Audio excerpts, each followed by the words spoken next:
It's my last day in Tokyo, and I had to change hotels. One that's closer to an airport, not my airport.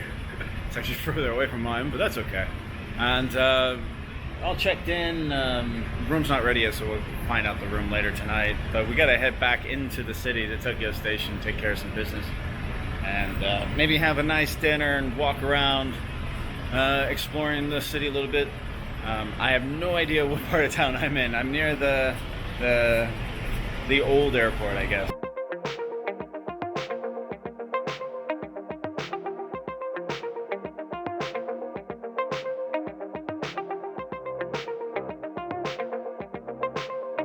I'm starting today with a little walk through Tokyo Station, which is obviously the center of town, but underneath is a giant mall that just goes on and on and on.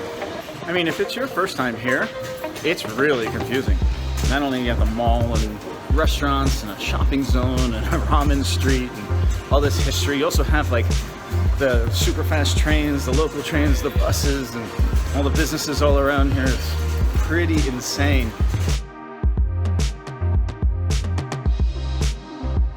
And of course, it being Japan, all the ordering and payments is all automated. Check it out, it's Louis Vuitton.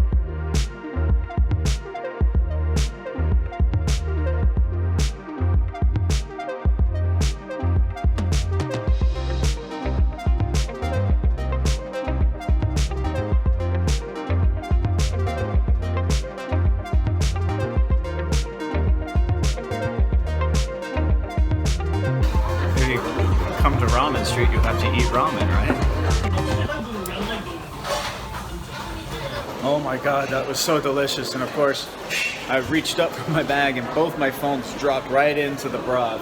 So I spent half of my lunch cleaning both my phones and my cases. And I've spent almost all of my morning at Tokyo Station underground in this kind of mall restaurant area, doing a little shopping, just kind of looking around. I'm gonna go to another station now and see what's around that station on the outside.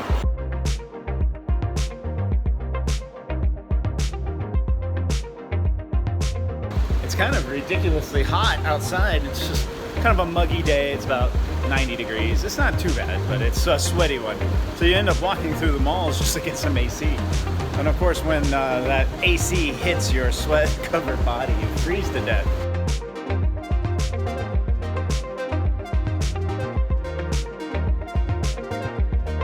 This area is the Ginza area, and I'm told it's kind of a fashionistic kind of, it's kind of a high fashion kind of area.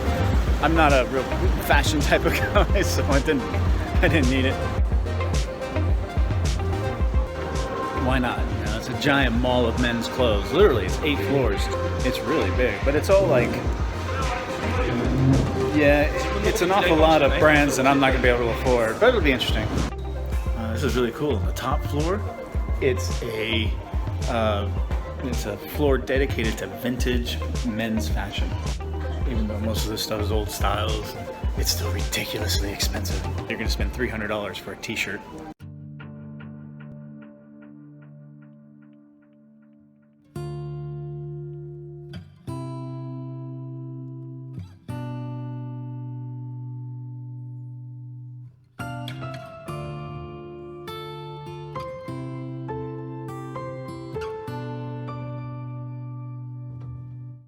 So we came to this steakhouse and it smells really good. And it's this itty bitty little steakhouse. So you have to stand so they can fit more people. So everyone's wearing a giant bib and they're eating their food at about waist high. So it spills all over your clothes. But it's a true Japanese steakhouse. Yes, they give you a bib to wear.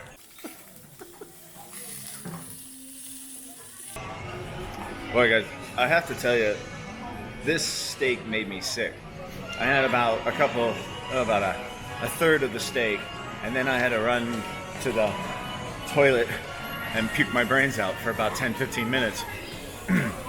So they said, everyone else is eating it, and it must be something wrong with you. That's not the way it works with me. So I'm going to show you the name of the steakhouse and tell you guys, do not eat here. It's at Tokyo Station.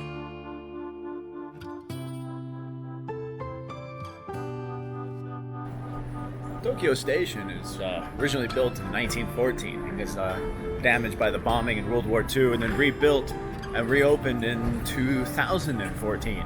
It's a remarkable building. It's like a red brick, very ornate, a couple of domes on each side. This is just a beautiful piece of architecture.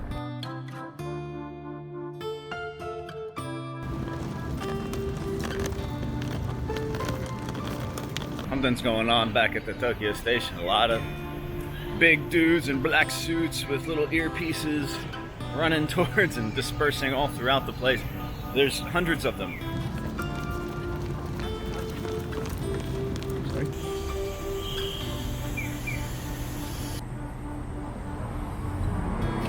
This brick wall behind me here, the original Edo Castle, where the Imperial Palace is now. I was going for a walk just for about 20 or 30 minutes to see what I can see. Just a hop, skip, and a jump from Tokyo Station.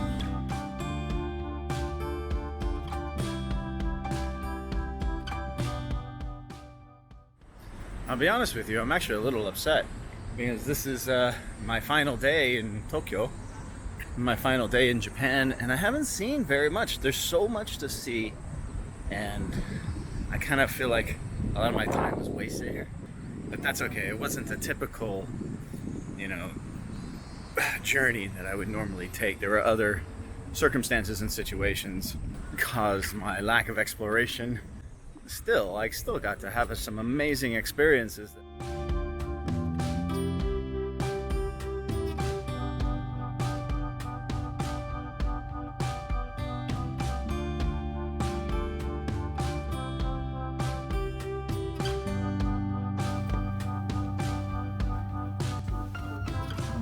Something you won't see in China. Because some hotels have a card that you put into the wall here. This one has a stick. The bed is rock hard though. It's an airport hotel, so you can see it's pretty tiny, but it's designed well because the bed is designed to fit the big beds underneath.